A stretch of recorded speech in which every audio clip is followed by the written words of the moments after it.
Welcome everyone, Highly OK podcast. Thanks for tuning in again. It's been quite a long time since we had a Highly OK conversation, but I'm really happy that we've got Shahez, the Muay Thai champion, in the studio today. How you doing? Thank you, man. It was great being here. Yeah, thank you so much for coming. Honestly, Thank you. it's been he's been a bit busy, but we finally managed to get him, and I'm really happy you came, man, because with sports people, with athletes nowadays, especially fighters, you were talking about this before as well, and with fighters, they think, okay, you got a fighter, does he have a personality? And if you look at the greats, if you look at Muhammad Ali, if you look at Conor McGregor, some of the greatest fighters that we've had, they had a personality, and without that personality, a lot of people wouldn't know about them. So I'm really glad that you have a chance to come on here today. Thanks. So definitely, let's get to the personality of some of the greatest. Let's, for instance, say like Muhammad Ali, Mike Tyson, or Conor McGregor right now. So the thing is, what a lot of people don't notice is these people that when they got into the fight business, they were not as they were when you got to see them. They were completely different people at the beginning. So they started off as maybe some just a amateur fighter, no confidence, no nothing. But as they go with the fight business and they start training and they mentally get tougher and they get stronger, they get this tough energy that, this is something a lot of people don't notice. I always say what those guys do is just incredible, because the preparation for a big event, like let's say Anthony Joshua does or Conor McGregor does, or the fight between Conor McGregor and Khabib, that takes a certain type of mental toughness that's insane. Because you could just think about it. You do some very simple thing every day. You do a test or like I say exam you have, and this is a nerve-wracking thing. Now imagine going in front of millions, and there's this high expectation on you. And like what I'm saying, as a person, you get to see that side of them. But at the same time, there is a deeper character, like a personality in them. So you're saying that you didn't start off the way that you are now. You obtained this as you went along, as you punched some noses in. Well, this is what happens. At first, when you start getting into martial arts, I don't think you really have an idea what you're doing. First you just you think, oh yeah, I can do this. I'll just go in there. I'll throw a few punches, and how hard could it be? See how it goes. Yeah, exactly. I think the first fight you do, you get a bit of a reality check. But then let's say you do it for a few more years and you start ranking up, and you start getting better and better. At one point, you start getting to a level where it starts changing. You've been doing this for 5-6 years, and out of nowhere, one day you feel like you just started. Like that actually happened to me very recently in my German fights. I was fighting at this event called It's Fight Time, and then my second event was the King of Absolute Fighting. So I remember you go to the press conference. You go there and you're doing your weight, and at some points you really start doubting yourself. Do I got what it takes? But then you think to yourself, well, what about when I started doing this? I felt so confident in the beginning. I felt like I had all the necessary shit for this that it takes. I was like, you know what? I can take anyone on. But then later on, because you get good and you start actually, you start thinking appreciating other athletes. Their skill level and what they've done. You mean your opponents? Yeah, exactly. Right. The guys you're fighting. So now you're kind of doubting yourself. Did I wake up early enough for the run? Did I do enough pass sessions? Yeah. What did the other guy do?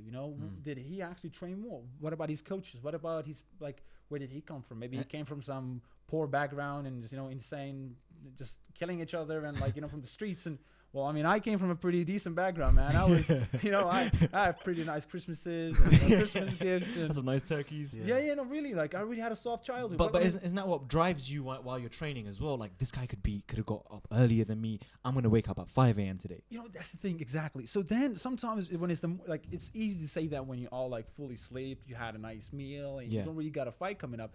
But then it's really hard when you have the fight coming up and it's 5 a.m. and you get up and you're like, I'm just so damn tired. I feel like running. And literally it feels like everything starts hurting the minute you start training. And at the end of the day, we were the subject came from, does fighters have a personality to themselves beyond what we see on TV? All right, what we see for the fight preparation to sell tickets to that. The truth is, these people are at a whole level of strength. Let's say the next time a fighter loses and you judge him based on saying, well, he lost or he won. It doesn't really matter the level. It could be I'm not talking about very basic amateur level, but let's say someone that's an intermediate or just semi-professional or professional. We have classes. We have D class, and then we have C class, and then B class, and A class, and so you keep going like this. So let's say a fighter that's in B class and A class fight. I mean, sometimes I see them losing, and the people are like, well, why did you lose? You know, like they start criticizing him from losing. But I mean, listen, just getting ready for that fight, getting in the ring, and just, you know, fighting. Deserves credit. Yeah. I mean, that already on its own is a win. That warrior mentality. Do you think you're just born with it? You just have it, or like saying you grew up soft? Did you always have that warrior, like little warrior inside of you? You know, that's the thing. You know, I always think about it. Like that? I've seen some soft guys. You know, I've seen guys that just look so damn gentle. You know, he's like when he talks to you, he's like, yeah, exactly. You know, it's so damn funny. Like, I've met guys. Literally, if you looked at him like on a street, you think I could just slap him and he would cry. But then it turns out like he has a record of like 100 fights. Yeah. Exactly. You know, that's what I'm always saying. Like whenever I'm like talking to people, I'm like, dude, just don't judge people on based on what they look, man. They'll beat the fuck out of you, man. He just might be some professional fighter, man. He might avoid a fight. You might even think he's scared. He's not. Trust me, he's not. He's gonna beat the shit out of you, 100%. Man. I mean, look, thing is, another reason I think like personality is really important for a fighter, because I think it sells. Like, look at Conor McGregor. Yeah, he's a great fighter, right?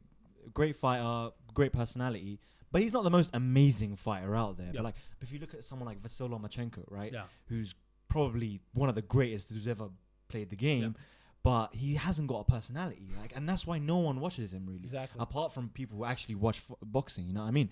And that's why I think it's important that we get to know Shahez, because he's. I'm not gonna, I'm gonna go on a bum lickery, okay, for a second. But this guy. Go on, type after you've watched the whole video, type in Shahez Fazil, okay? You're gonna see this guy's got the kicks that could knock a guy knock the soul out of a guy. I've seen, this guy. I've seen it live. I've seen you spar with like just amateurs in the gym. You're just, you're just fucking around. You're just being easy on them, but these guys has just shake off. Yeah, which gym was that? Where did you see that? Jeff's gym. I remember watching you there. You know, all right, so there's something I gotta tell everybody, even the people that's watching this. There might have been a time where I was kind of a bully in the gym, but I think that's an early stage in your career. You know, you look at guys. The ego's out there. Yeah, exactly. You want to test yourself. Somebody it was comes literally like him against like 4 guys, just like they were taking rounds on getting hit by him. I remember that day. And it was just like next, like this one's tired. Like. Yeah, no, I remember that day. That actually was a challenge. You know, gym came to challenge. I remember the gym owners called me. They're like, Shaz, you got to help us. Man, they're going to fuck us up if you don't come over here, man. Because they couldn't, like, most coaches here, they look like they could fight, but they really can't, you know. And these young guys come from, like, from the lower class people, like, just, they're like, what would you say, like, from shitty gyms, from, like, those gyms, like, just down ground and just, like, smelly as shit. You know, they use some old-ass equipment. I mean, these guys are tough because, they actually come from the, let's say, poor part of... Yeah, exactly. Poor backgrounds, and we have other places, and... just I think they grew up fighting, So when they might not have the necessary skill and knowledge. They have the aggression, definitely. But they got that fighter mentality, I'll get back to that fighter mentality thing in a bit. So they got that. So anyways, they came in the gym, and I remember I was even sick. I was really sick, I remember that day. But they called me. I was like, gotta go in there. I can't let those guys down. So I went to the gym, and I remember like there's a whole damn bus of them waiting. Holy shit. And I was like, what the fuck, man? Like, how many am I supposed to fight? And I kept my cool. I said, how tough can they be? Went in the ring, because the whole poker face thing is really important in fighting. You got to show off that you got this. So I go in there and I'm like, well, how many of theirs? Like 13 of them. There's 13 of them. Doesn't your face change? I was like, God damn it, 13, man, that's a lot. But that's in your head, right? Yeah, exactly. Yeah, my head, yeah. That's a lot. I look at it. So, well, listen, let's make it this way. Everybody gets a minute. Everybody gets a minute. I'll be in the ring. I'm not going to even take a rest. All right. First of all, let's rewind for it. That's stupid what I just said there. Because if you really fight for 30, don't do that. Because that could have backfired so bad on me. That could have if any of those guys were actually even at close to C class, C class or B class fighters, they could have handled me pretty well. So, but actually these were like the best in Suli, by the way. Like they even competed in the national, like in the Kurdish. These weren't jokes. Yeah, these guys were actually like the best they had. So what happened was, they come in the gym, and I remember that these guys, they have a style called wushu. It's Chinese kickboxing. Exactly. No, Chinese kickboxing is what is that about? That's wushu, bro. No, wushu. No way, that's wushu. No, wushu is more that what is it? It's a Chinese kickboxing that kind of have wrestling in there. So it's kickboxing with wrestling, right? Okay. Right. So there's no grappling. So that's what they wanted to do. So anyways, but we said, all right, we're not going to do any grappling because it's kickboxing rules. And anyways, one of the guys come and just tries to grab my leg. They start panicking. At first, I was like, I'm not going to actually hit them. I'm not going to hurt them. Okay. And out of nowhere, these guys go boom, boom, boom, boom. Their coach is like motivating them. fuck him up, kick him. I was like, God damn, this is their day. This is their day. So what the fuck, man? We just sparring session. Don't make me kill these guys. Yeah. And the funny thing is, the coach is telling them, you got to do better. I was like, motherfucker, you better get up here yourself. Let's see what you can do. Yeah, you know, he goes nuts at me. Like, it's like, do better. And he just goes, mashallah, mashallah. Kick, do this, and he just says numbers, you know, random numbers. I think the guys were like kind of confused. What the fuck is up with numbers? Yeah, Tactics or something. yeah. This was some sort of secret tactics, so I couldn't understand. Tell them the code. Yeah, I was like 15261. I was like, is that somebody's like phone number? What are you doing there? Yeah, yeah, exactly. So That's a good one. yeah, hotline. So anyways, then I realized these guys, they were really like, because I think they heard about me before, so they came in, they had like they wanted to show off, and they were scared. Were they wearing headgear?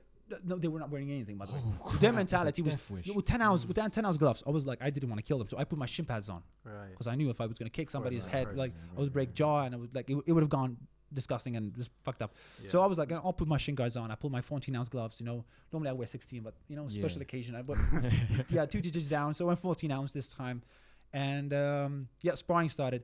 And the first guy came in. I noticed these guys don't know how to handle knees. Boom, to the ribs, he goes down. Second then goes down. Third goes down. Fourth goes down. Fifth goes down. Sixth guy gets kicked in the head, just goes unconscious. And then the rest of the guys in the line are looking at their coach like, Oh no, I don't want to go in. A white flag already. Yeah, and then the coach goes like, well, what's up with you guys? This guy's much heavier than us. And they start retreating, you know, like we don't want to spar anymore, and they just leave out the gym. But It's so like- stuff like this do happen. Like That's Yeah, crazy. yeah, yeah. It's like that boss level when you have the big guys just Yeah, fighting like yeah, all yeah. the low. And then it's kind of sad at the same time because it also makes like the fighters kind of doubt their coach. Like, come on, we've been training for so long, we can't even give this guy a hard time, let alone beat him. I mean, it's the coach's fault for like facing them. Yeah, against someone he's they got to know can't better than obviously, that, like, man. Because this guy, Grab not this only one. skill wise, his like physical presence, like he's tall, he's big, Yeah. and there's gonna be a problem. I remember the first time I saw you, he was at Jeff Gym, and he just came and he already had a great fucking body, and I was like,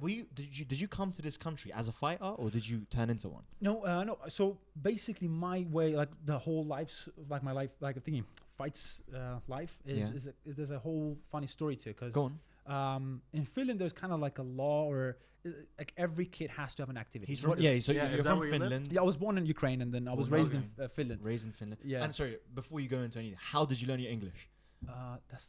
Well, the thing is, the Finnish language is useless. I mean, I love all the Finnish people there, you know, but let's be honest, it's useless. What are you going to use it for? Like, there's barely like 5 million people that use it all the world. Does everyone That's in nothing, Finland yeah. know English? That's the good thing, yeah. we Yeah. do. Ah, So right. everybody, yeah, you go That to means they know it's useless as well. yeah, no, that's why they actually got ready for that. Like, you know what, Finnish, you're not going to really use it. And even if you heard me use it right now, it would sound so different from any other language, you know, because Yeah. it's not really even close to any other language. So you can't even, let's say, well, yeah, it resembles a different language. I could, no. get something from that. But so it's basically useless. So they do really pay attention to English, and that's a good thing. So that way you'll won't be so useless. Yeah. And so that's how I learned my English. But Right. let's get back to the Fighting. how did I get into fighting? Actually, I always had this competition mentality. You know, I was always thinking about.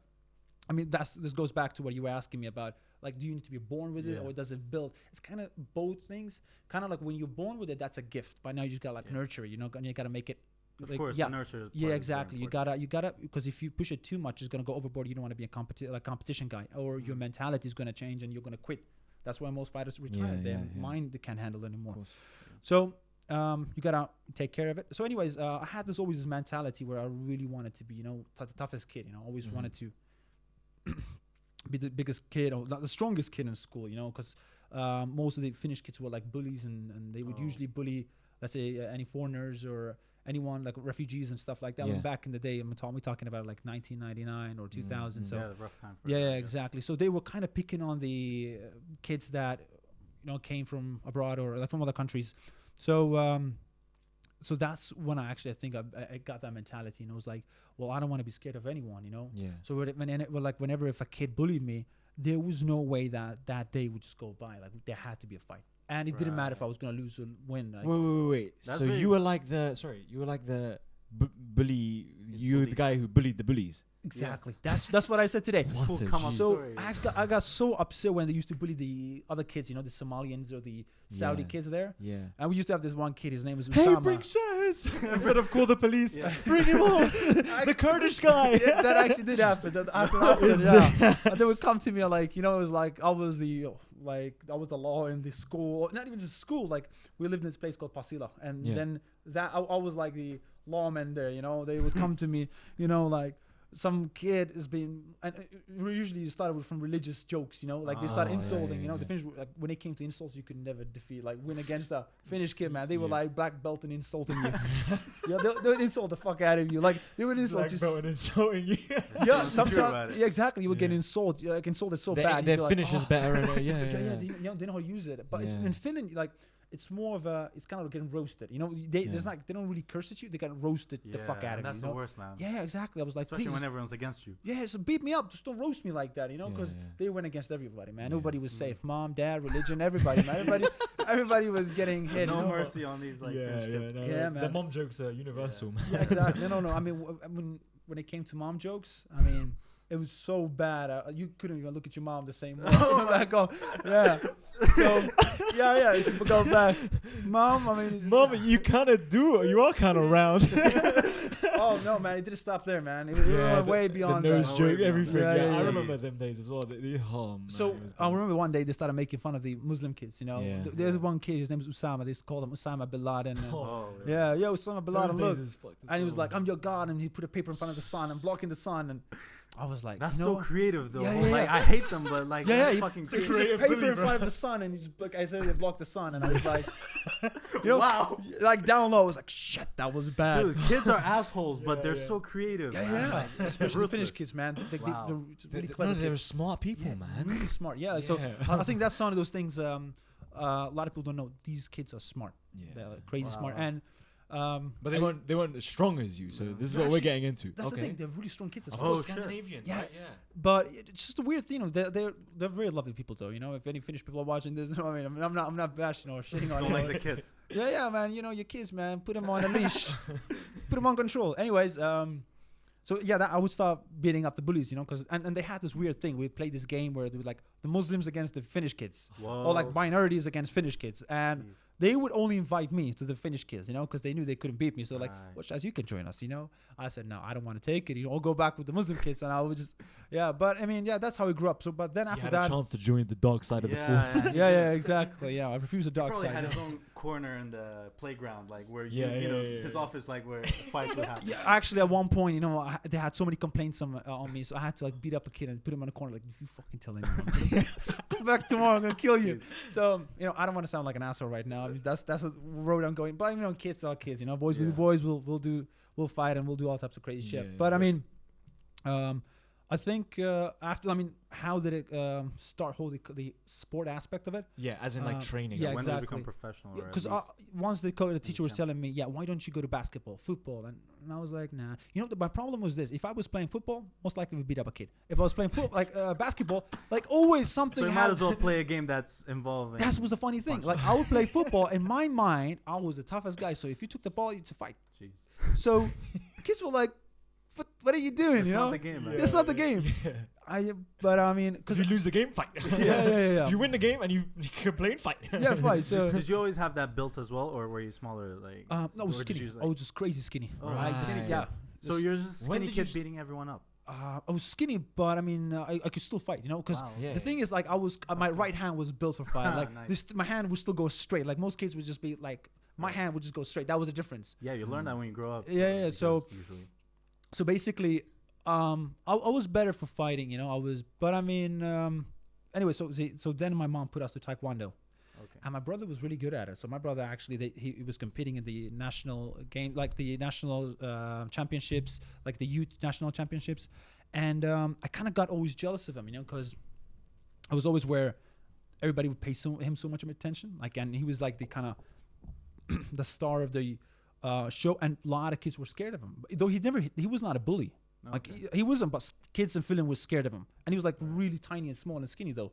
But they always were scared of him, and they always thought like he was Bruce Lee, and he kind of looked like Bruce Lee. He was like small, Okay, skinny, and he had cool. dark hair and Yeah, it was yeah, long. yeah.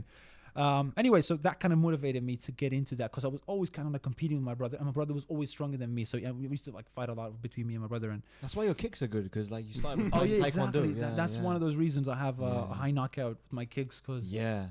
at middleweight, you don't usually kick so high, but Right. it's not easy to kick so Yeah, high. you do go for the head a lot. Yeah, I It's, kick to the head a lot. So I think I've have like out of my around what is it 22 knockouts. I think about 4 or 5 of them are some of them are by knee and then some of them by kicks. Right, Yeah, right. so that's a good thing. I did get that from Taekwondo. The flexibility and the high When kicks. did you start Muay Thai? So I actually started by kickboxing. Okay. We were usually like in Finland. We usually would go to the gym. You know how like kids out there. We had a gym down in the department and like our apartment, and then we had a local like gym in the neighborhood we lived in, and it used to be like this old punching bag. You hit the bag, and sometimes we like put these gloves on, like just one red, one blue, and 2 different sizes, and old as hell, smell like shit. Yeah, put them on, and we just beat the shit out of each other. I remember like we had this one kid. His name was I think this is when I noticed I was good for kickboxing. We had this kid. His name was. I mean, actually, they were much older than I was. I was like 14 and 15, but this guy was like 18, 19. Yeah. And he was a boxer. And he was from Baghdad. His name was Ali. So, but he was on steroids, juiced up. Like, he was big dude, And everybody was scared of this dude, So he was like, had a bald head, and he had that really Mike Tyson look. And he was actually pretty decent in boxing. And barely, I know shit. I've never done anything. So I remember like we go in the ring, and he hits me a few times in the head, and I just stopped there, and it feels like my hands can't reach him, because he knows how to do boxing. I don't know anything. Right. Yeah. And I just threw this one kick, man. It came from hell. Really? I hit him in the leg. That dude started crying. No. Yeah, I hit him. He was like, oh, he's like, dropped on the ground. I was like, what the fuck, man? Mr. And- Steroid Man. Right Yeah, now. his legs couldn't handle that kick. So I was like, you know what? Actually, mixing up my kicks with the punches is not bad idea. Like Yeah. a bad idea after all. I can get used to this. Yeah. So then after that, I think but as competition wise, once I came to Kurdistan, that's when it became like more of a career thing. yeah, exactly. That's when I noticed. I was like, you know what? I actually love this. I had my few first fights, like real amateur fights, local fights, and got a bit injured in there. And but I mean, I kind of fell in love with the whole competition feel. It wasn't so much about it's a kickboxing thing. No, it's I like the competition aspect of it, and it became a bit of an addictive thing, and kind of the rush. But I mean, like I said, it's kind of like processes. When you do this sport, this is why most people quit or retire very early on, because you get phases. You get these ups and downs. And Have you you gotta had go them through as well? I've had so many of them, and Is it? they're so tough. Do you Sometimes stop fighting during those times, or do you just? no, you keep push going. through? You You push do it, through, but, but like, it's just shit. You yeah, like literally you yeah. can't sleep, you can't eat. Wow. It affects everything. Like you Serious. just go through these times where literally you just feel like shit. Like I don't even know how to put it in words. You sometimes feel like you're getting killed or you're dying. Like, do you feel depressed? Yeah, you feel depressed because let's say one day you feel great, all right? I've had competitions where I felt confident and it's like, fuck, man, I went there. A Saudi came. I hit Saudi so fucking hard. It took him 15 minutes to get up. Right. Bosnia came and I hit Bosnia. In the first like 16, 17 seconds, the dude just fell. Really? Wow. Iran was like one of the best fighters in Iran came and there's like, I was so confident in my abilities. But then the funny thing is I didn't have like 30% of what I have today. But I don't have the same confidence as I had back then. That's the funny thing. Why not? See, that's the thing. It's a battle. You go through this battle. It's an internal Yeah, battle, I mean, like let's say, for instance, Tyson Fury. Yeah, I was just gonna bring that up Yeah. because Tyson Fury, if anyone doesn't know, he was the guy who just fought Deontay Wilder and took him 12 rounds, basically dominated the fight. Can we agree on that before anything? Yeah, definitely. Okay, yeah. good. agree. But they drew very controversially, and this is a guy who, was depressed for a long period of his fighting career, and he shared this one story of when he was driving his Ferrari. Did you see that? He went I like think- crazy, like He was driving his suicidal, Ferrari, right? went about like 150 miles an hour, like proper put the pedal down, and then like He's trying to jump off a bridge, basically. yeah, kill he was himself. he's depressed for a long time. He went at 260 pounds, and he makes a comeback, and now he is what he is. But he was saying, this is why I might relate this back to you. He was saying the reason that he was kind of depressed is because he had just beaten Vladimir Klitschko, the dominant heavyweight of the last decade. Yeah. Right, and he didn't see anything else for him to do. He didn't have a purpose. He didn't see a reason for him to keep training, to keep doing what he's doing. Now, do you think that like you were so dominant in what you were doing that you sort of you didn't have anything driving you anymore? No. I mean, It wasn't listen, that. no, definitely no. Actually, so I think every fighter goes through the same thing, but it's different reasons. exactly different reasons. My reason is I don't think I've even told this to anyone before. I just really doubted myself. You know, for some reason, when I was fighting, I felt like I was shit. It's until I look back at the fight, and I'm never satisfied with what I do. You know, so Are you confident stepping into the ring? no, not at all. Really? No. You know, it's crazy because Even when you were beating these Saudis. Even when I'm winning them, because I look at your fight, Shahez, and like and sometimes I look very dominant, right? You look very dominant. No, you look dominant. Yeah, you're not as aggressive as I think you may be in the sense that if you get hit, instead of you going straight for a kick or a punch, Was it countering, yeah. yeah, but you're very composed. Yeah, I was gonna say you're very composed. calm. Like You're calm, like as in you know what you're doing. Everything's calculated. You're not Yeah. really going in for the. Yeah. You know what I I mean? don't think you're a counter like fighter, but I don't know. Like based on what I've seen, Yeah. you're just very complacent. You wait for him to do his thing. That's the Then yeah. you go at That's the funny thing. Even I see that about myself, and I'm sometimes like, that's weird because, inside of like if you look inside of me, Okay. there's a crazy battle going on. It's Is it? always telling myself, now, not now, now, not now, now, not now. Go too soft, too hard. Calm down. Take the hits. Don't reply. Take your time. You're losing. You're winning. Time is running out. So, it's Damn, overthinking during. It's Yeah, amazing yeah. to think that. yeah, and like, and it, like, this coach is what it yourself feels for like that. because when you go in the ring, you get certain feelings. I don't think you're gonna ever have unless maybe you're getting, like I don't know, you're dying or just like you're going through something really dramatic. Because Yeah. sometimes like when you go in the ring, you feel like you're in a cocoon. It feels like your eyes go into a cocoon and looking from the cocoon, like that's what it feels like. That like you're in a ball and then everything's very slow. Yeah. And sometimes you can even see a hit coming, you just can't avoid it. Wow. You see it coming. You just see it. You're like, well, shit, this one is gonna hit. Yeah, and you're taking the hit, and sometimes you're thinking, well, you know, it's such a weird experience. Like I said, I think that's the part of it why it's so addictive, and I've been keep doing it though I'm doubting myself every time, and even though there's, you know, something else that actually did bother me. I mean, I could relate this to what. I mean, of course, I'm not even comparing myself to such a great fighter as Tyson Fury, but. I think I could like relate to that fact. I did once compete in a really big event. Nobody even noticed it. I have only maybe if you Google it, you might hear about it. So there is something called the Asian Indoor Games. It's kind of basically the Asian Olympics. Okay. And I won gold medal, and literally nobody knows about it. Wow. Serious. I have like an Asian Indoor Olympic gold medal in my room, and nobody knows about it. And this Why was didn't done you- because it was by the Iraqi Federation. So, and you know, there might be something going on. I mean, they're so Right, happy to. Do you get any help from our government? No, not at all. No. Serious? Yeah. So that's actually something, you know. But I mean, for me, I really don't expect anything, and I've never actually even like most people say that. Oh, I would never. But actually, I never expected it because I really don't do this for anyone. You know, like this. This is something else I've never told anyone. As much of an asshole might make me sound, I don't even do it for Kurdistan. I know it's fucked up. I know. It's not fucked up It's at not all. at all. You're not talking to the most patriotic guys Like- in the world. Yeah, but, I know, but because a lot of people think, well, I'm happy to raise the flag. Yeah, you can represent your Yeah, country. because if you choose yeah, to, that's but where I'm from. you don't But have to do it for the country. but actually, no. I mean, I've fought for Australia because of money. I've fought for. Right. But don't you think it's better for you, because for money and for your market, to increase your market if you do it for Kurdistan? Because there's a lot of people who would appreciate that. But I mean, how many of my competitions is anyone or like we've known each other for a while? Yeah. How many of do you know which competitions I've competed in? Nobody actually knew I've even competed in the Ashgabat 2017 Olympic Games, the No, that one Asian I Indoor had Games. no idea. Yeah. Yeah. I'm being one of the toughest competitions. It lasts about 10 days. Literally, it just breaks you. But I mean, nobody even knows about it. You can go. I mean, if you Google it, you just right away find it. But for example, like if you look at someone, I feel like if you really pursued it, you'd be much better than Makwan or Alan Omar. But you know that's for you don't need to agree with me on that. But I feel like as a Kurd, you're the best person that could go into a UFC match. I don't know if you're ever looking to go into the UFC, but you could really, really represent it in that way, and then you can have a lot of fans from Kurdistan because a lot of people admire those guys. Like, did you not think that Kurds have those guys' backs?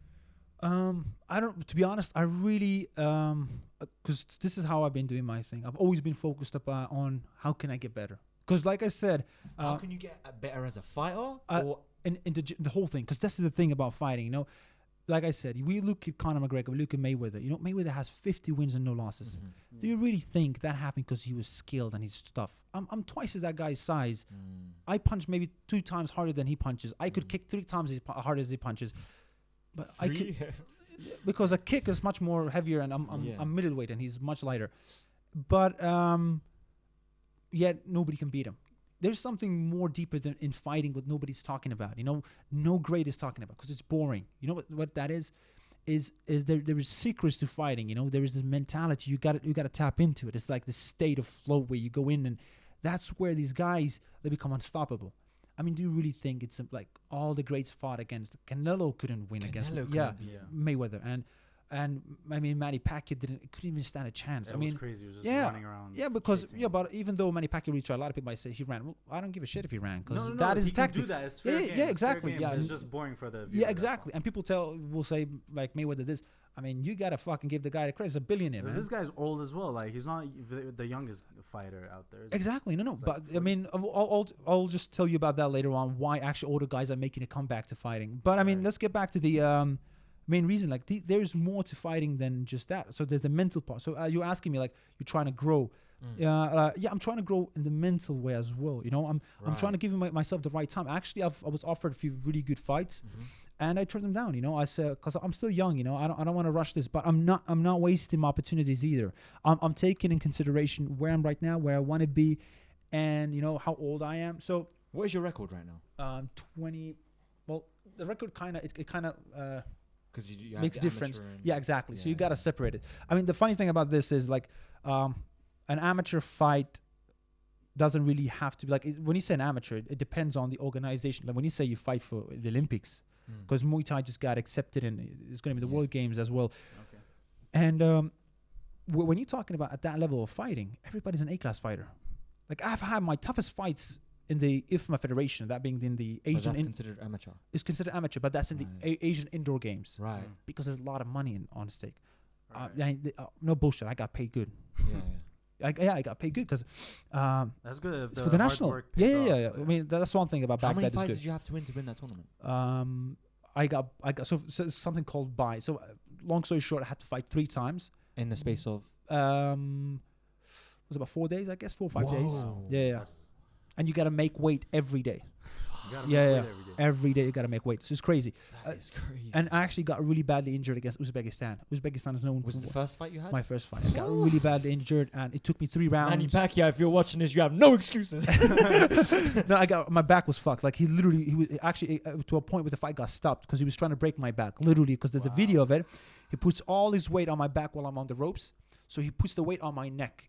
And my back literally just really twists. Yeah. Literally, like you can see my legs and my back is like almost like I'm turning into a circle. You know. Did you see a chiropractor while you were there? That's the good thing. The Olympics, they have everything in there. They have chiropractors and physiotherapists, and they have whole facility. That place we were in was called the White City. Yeah. It's like the biggest place built for the Olympic Games. And so thankfully they took a look at it and they said they kind of gave me like the whole back crack and shit and massages and some voodoo magic on it, and it made it better, you know. Okay, my second fight didn't so good again because my back, I still felt like stiff. I won it by knockout round 2, and then last fight against Jordan, that was a knockout in round 1.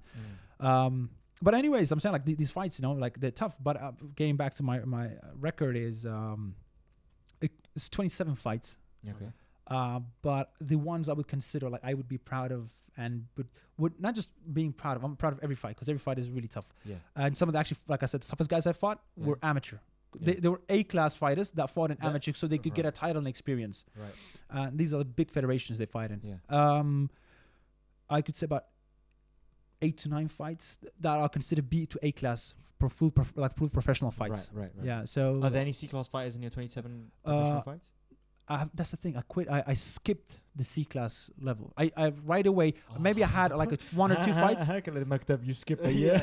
You know, it's a good thing and a bad thing, because the bad thing about it is you miss the experience. Like if Lemachenko has 300 amateur fights. Yeah, and like what, 10 professional fights? Yeah, but then you fucking everybody up. Nobody can even stand a chance because he has that guy- amateur. This guy makes fighters retire Really? in the They quit. ring. They quit. Literally, quit. they don't get wanna fight. knocked out. They fucking quit.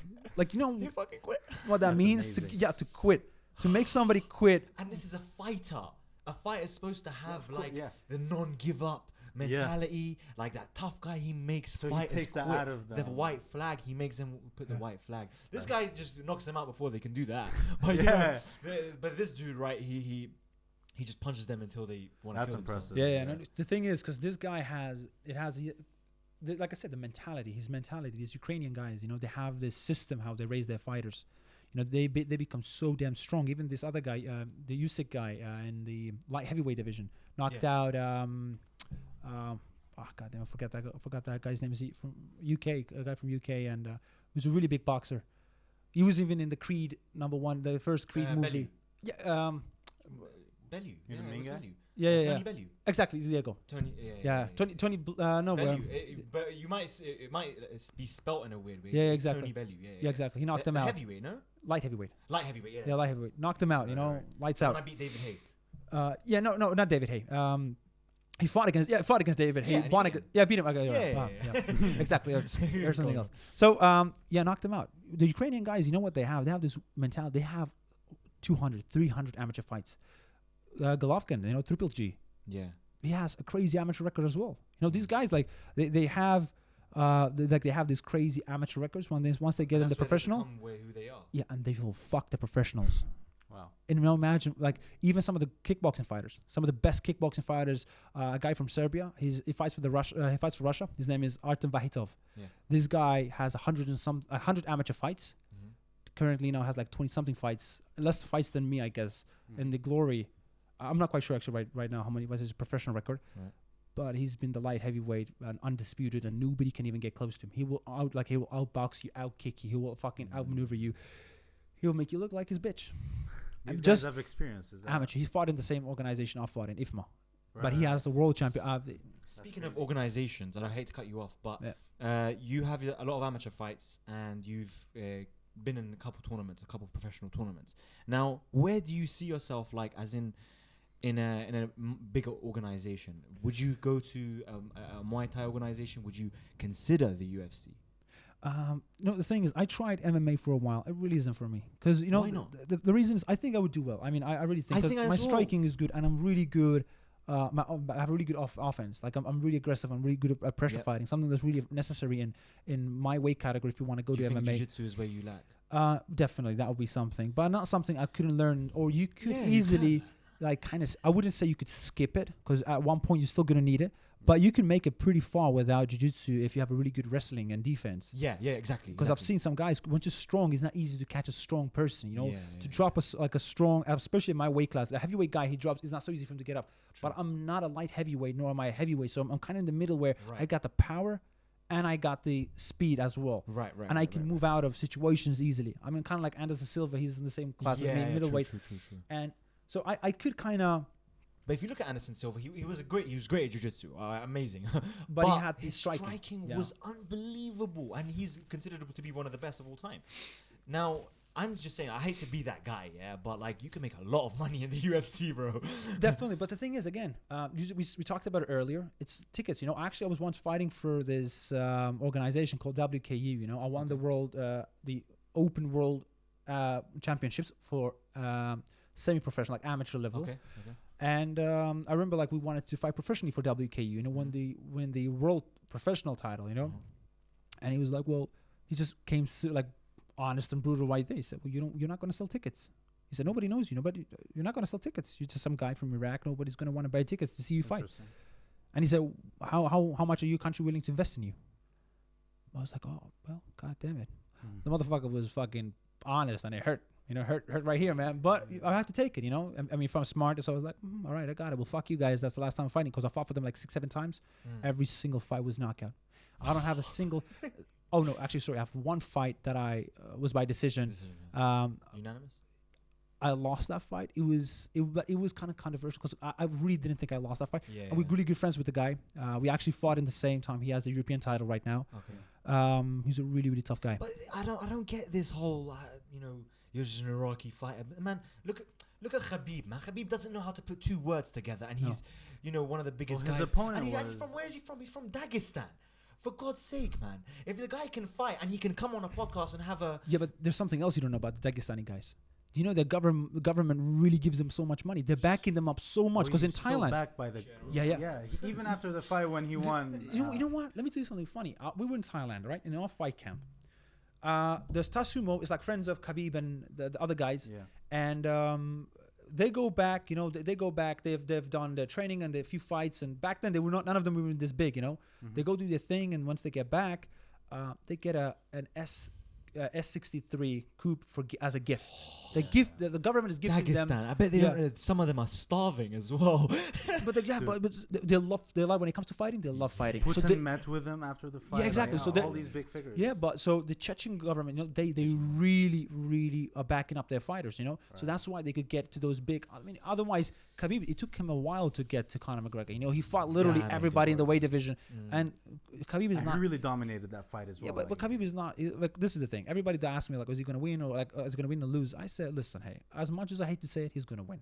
But he's not going to win because he's amazing or good. He just has a trick that works. And what is that trick? He's going to, it's not even just wrestling. It doesn't use, it's just wrestling. He just, you're right. Takes you down, locks your legs up, and beats the shit out of you. And once you can't really move, I mean, listen, he doesn't even really hit that hard. Because it doesn't even really hit that hard. No, you're right. He was intimidating. Like when he was on top of Conor, just punching. He was like, "Let's talk now." That shit was. Yeah, of course. I mean, business. Yeah, but Conor McGregor actually lost his fire. I swear to God, he went to that ring. I watched these videos. I didn't see shit in him, man. Yeah. He was like business. It was like office. Like he just went to work, and he was just so true. I watched these. They were analyzing his like mindset compared to his other fights, where he was just so cocky, playing around. Yeah. This one, he was just waiting around. He wasn't even looking. No. This time he looked out of place. Even in the interviews, he was like proper, like hard. Man. Khabib got into his head. Khabib was still, man. No, I think Conor McGregor lost that drive for fighting. You know when? Because he started turning fighting into business. Yeah. Once he started making that big money from, he got that whiskey. Exactly, the whiskey whole thing going on and the money thing going on and. I think he was like, you know what? I don't really need this extra few $1 million. I'm already making, and especially after the boxing match. But this loss might have been in his benefits. Maybe this thing will bring him back. Who knows? Or he break him, like just happened to Ronda Rousey. They hyped her so much, and they got her fucked. But she got broken mentally. I think it was just that she got so insecure after that. Yeah, because fight. This is what I think about. A real fighter is the guy that doesn't really give a shit if he loses or wins. My brother's lost like shit ton of fights, but he doesn't really give a fuck. He goes in there, he fucking pours hard out. He fights. He fights. You knock him down, he gets up. So I think that's the end of the day. That's what makes a real fighter. No, that's what the guy that's going to be happy even win or lose or after the fight, and he's going to be enjoying the whole process. Keep going, but these guys, man, these are the celebrities that happen to know how to fight. I mean, if we talk about real good fighters, I mean, good luck go fighting against Canelo, Golovkin, or some of the other boxers. I mean, now if you really want to talk about fighting, I mean, I'm not shitting on MMA fighters, but I'm just saying the ones on the top are more of a celebrity. Even actually. At some, where's that weight category Conor McGregor fights in? He's at lightweight. No, he's at lightweight. At his weight category, there's a lot of tougher fighters than Khabib and him. Maybe they got lucky; they won against him. He's the face of the company, though. That's exactly. So that's it's more of a business. Ferguson is probably better than definitely. both of them. Definitely. I mean, if you saw the same fight that he did on the same day, much better than exactly. It was all different thing. So. The whole role of I think I need to go back to the main questions you asked as it comes to the whole fight game from my perspective. Doubting yourself or that being one of the most, I think what people really want to know, because a lot of people ask me that. Are you scared? Are you nervous? And they ask me this always. And I've noticed the role has changed. We don't have the fighters we used to have in the back in the day. Those guys used to fight and they didn't give a shit. They were scared, not scared. They used to fight and they didn't give a shit if they died in the ring. Do you think your brother has that over you? Namo? Yeah. Shout out to Namo, his brother. The thing about Namo is this. I think Namo, he has his own battles he's fighting right now in his head. He's not sharing them as much, I think, as he should, because I think to him it's a sign of weakness. I think to him. Do you think it's important that you share it? I think because once holding that stuff in too long, I think it's gonna break you at one point. So for me, very good point for anyone with depression, man. Anyone, just speak to a friend about it. Yeah, I mean, this could be anything. This could be depression. It could be it's anxiety. not only just the fighters, No. It seems to be a thing amongst fighters. Yeah, exactly. It affects fighters more often because most fighters, when they quit fighting, the reason I know great fighters right now. I don't want to mention names. Great guys. I respect them a lot. All right, I met him. I asked him. I said, "Why don't you fight him?" He says, "The fire inside him is dead. They just can't do it anymore." Yeah. And I'm like, it's a shame. You're so good at it. And then sometimes I'm thinking to myself, what if that fire dies in me? And I've seen this happen. I've seen it happen with Badahari. I've seen it happen with some other professional boxers. Actually, even one case, there was a professional boxer that got cheated out of winning, and they hurt him really bad, and he got actually injured during the fight, so he had to retire. And then he just kind of, I wouldn't want to say he committed suicide, but he was driving recklessly, drinking, and died. So. I've seen how these things actually are killing fighters, from depression, or either they can't fight or they have some other problem where they're just going to quit in general. But when you quit, the problem with that is it kind of takes a part of you, because you can't just be a fighter on its own. Like, this is something a lot of people don't know about me. Fighting to me is really crucial and important. All right, I get that. I mean, I understand that for me, if I don't fight for 3 weeks, I start getting itchy, I'm like, I need to get him back in the ring. But at the end of the day, like, I have much more, and more things that I'm interested. Like, for instance, myself, I love psychology. That's something I'm really into.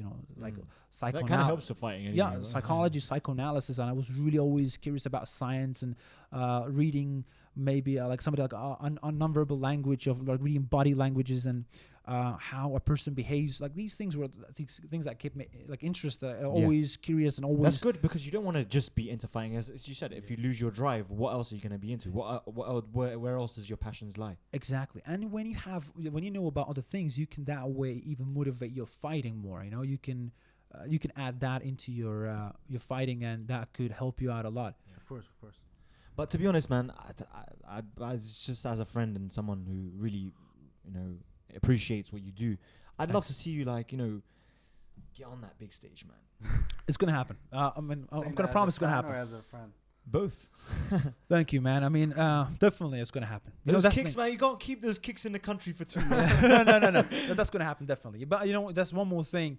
This is out to anyone else that's fighting right now. I don't care where you're from or whatever, what class you are in, or what stage, and just not just fighting, any career or anything.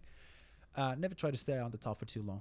Muhammad Ali, Mike Tyson couldn't do it. Don't do it either, because you're not going to do it. Nobody can stay on the top. Conor McGregor failed. You know what you got to do?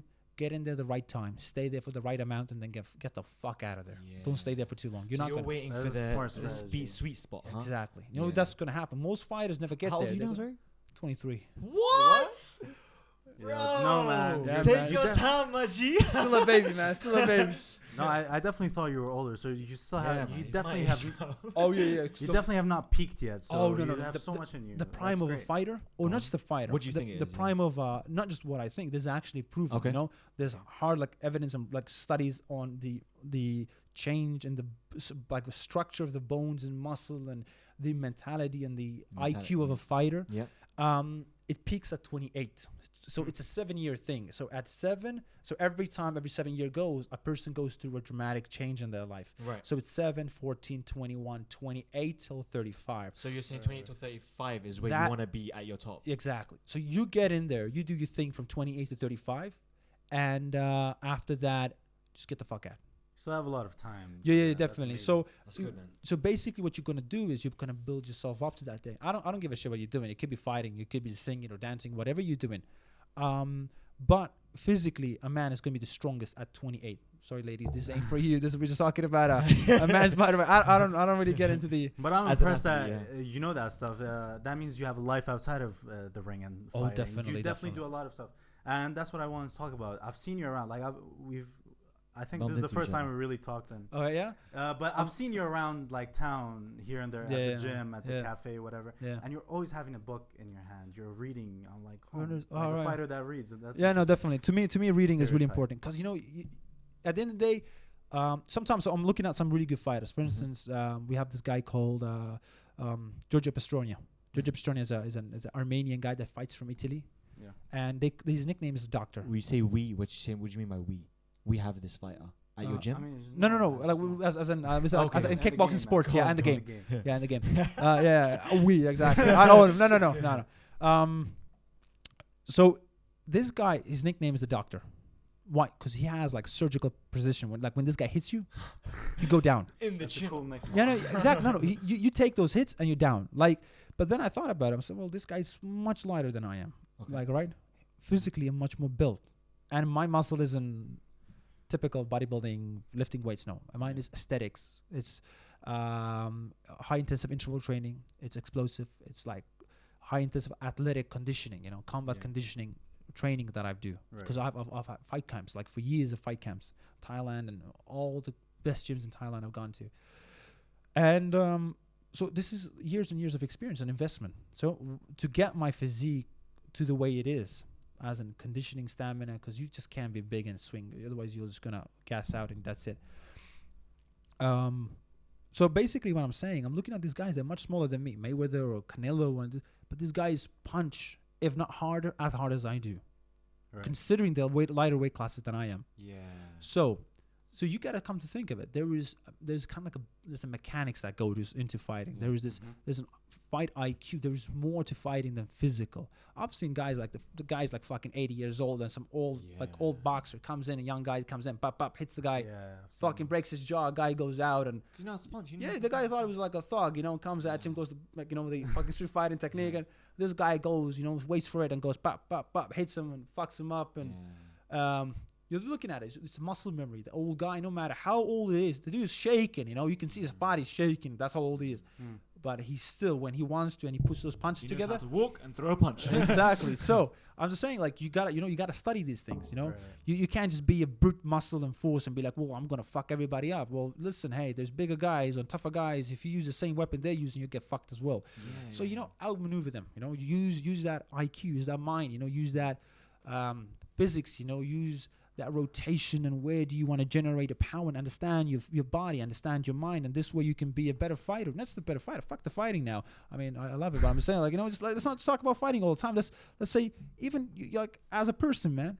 Some people drive a car, they can't be comfortable in their body because they're just so uncomfortable. They haven't really explored their body. So what you're saying is you want to explore your body and study your body before you actually go out there into the world stage. Because I already fought. I'm totally with that. Yeah. I've already. Funny the way you said explore your body.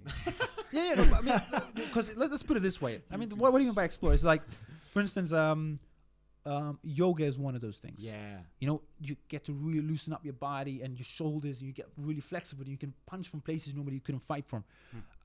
So what I'm just saying, like I'm saying is, if you can, like for instance, Lemachenko used to be like a dancer, ballet, tap dancer. Really? Yeah, he used to be a ballet dancer. I don't know, something like that. That's sick. And he's actually using that into his fighting.